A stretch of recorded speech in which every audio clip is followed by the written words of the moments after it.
While European nobles were eating off wooden plates and relieving themselves in castle courtyards, there was a city in Africa where scholars debated philosophy in marble halls, and gold was so abundant that the emperor literally gave it away to strangers on the street. A city so wealthy that when its ruler went on vacation, he accidentally crashed the entire Mediterranean economy for a decade. This is the true story of Timbuktu and the Mali Empire, a civilization so advanced and prosperous that it would make today's billionaires look like paupers.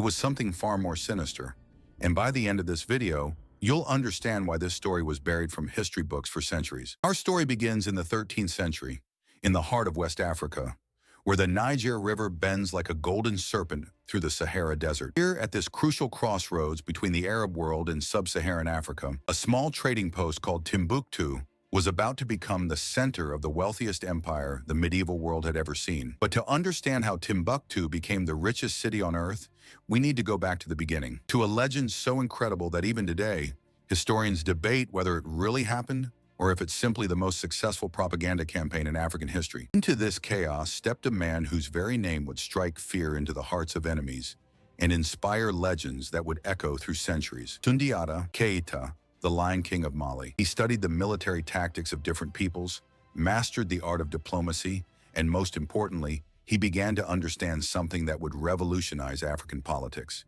the power of unity over division. He came back as the leader of a coalition that included dozens of previously rival tribes, all united under a revolutionary concept, the Mandan Charter, perhaps the world's first written constitution. The Mandan Charter established principles that were centuries ahead of their time: protection for women and children during warfare, environmental conservation laws, and most remarkably, a system of social organization that balanced individual rights with collective responsibility. Imagine standing on the banks of the Niger River in the year 1250, just 15 years after Sundiata's victory. Hidden beneath its sands lie some of the richest salt mines in the world. Mines so valuable that a pound of salt could literally be traded for a pound of gold. The town of Tagaza, deep in the Sahara, was essentially a city built entirely of salt.